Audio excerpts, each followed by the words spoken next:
Here you are back in Chicago after living for a number of years in Los Angeles, briefly in New Orleans. You're back in the city where you learned to really play the blues from some of the men some of the artists you admired. How do you feel? Some of these fellas that you knew are dead. Maxwell Street is gone. A lot of the old Chicago you grew up in is not here anymore. How do you feel about being back? Is it the same place to come back to? Well, no place is ever the same place. I mean, if we really look around, if we really pay attention to our awareness, we'll notice that nothing is actually the same ever. I mean, the city itself is, of course, completely different in some ways. But there's something interesting about this energy of the city of Chicago.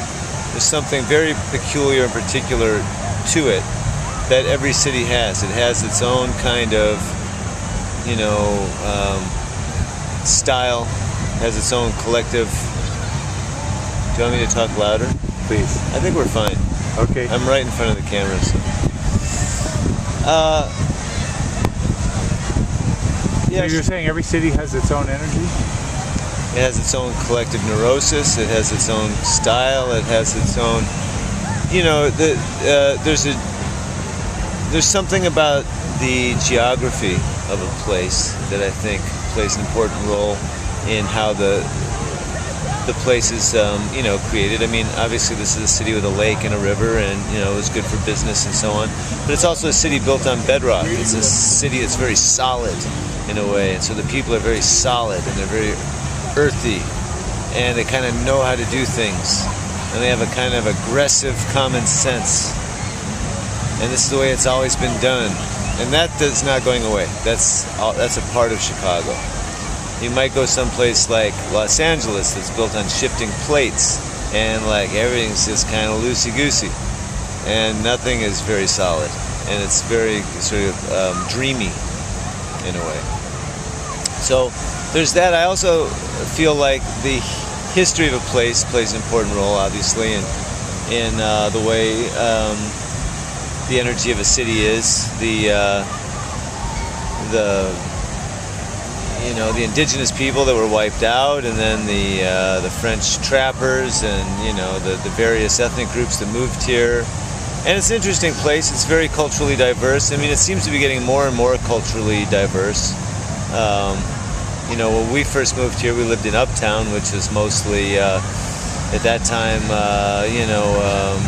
hillbillies, Puerto Ricans, and Native Americans, and now it's like, you've got Southeast Asians and Nigerians, all different kinds of Africans, Middle Easterners, and so on. And it's very rich culturally. Do you find the music different? Yeah, I mean, you can hear Nigerian high life music, coming out of bars, and you hear mariachi bands, and you used to have blues, polka, rock and roll. It changes with the ethnic groups for sure. The blues scene is, it's been dying in the black community. There's still a little thread in the black community of blues on the west side and south side, but it doesn't have the scene it used to have for sure. Most of the guys died off.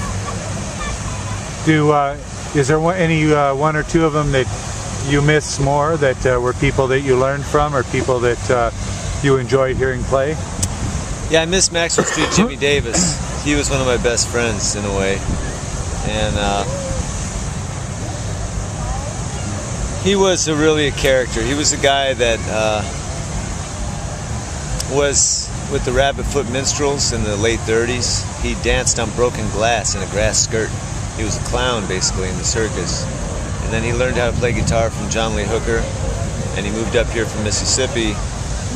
And he was like a window to another world completely, just like from another place. He was a guy that, I would pick him up and we would go around on the streets, play on the streets, play in bars, sometimes play in bars just for a few drinks when we were broke, whatever we could do to hustle some money together. And I miss Homesick James, who was just one of the greatest guitar players I ever met in my life. And you'd never necessarily see it when you watch him on stage or hear his records, but if you sat alone with him in his house, he would play some stuff that you've never heard before. He told me one time that he invented heavy metal. He was 90-something when I was hanging out with him then, and he would still like to smoke that crack rock and drink tequila, and then he would speak the worst Spanish you ever heard and claim he was Puerto Rican. Which he wasn't. I asked Honey Boy, he said, "No, he ain't nothing but a half-white nigger. I met him when he first came out of Tennessee." In fact, I played right here in Buckingham Fountain, right here during Blues Festival or Jazz Festival or something with Maxwell Street Jimmy Davis. We played right on these benches. And he had this way of bringing people in. He would see somebody in the audience and he would basically reach out to like this one person. And he would just start singing to this one woman in the audience. And by doing that, he would kind of suck everybody else in because they would look at this relationship that was happening between these two people. You know, he really knew how to work a crowd. I learned a lot from him about like how to be with people, how to be with an audience.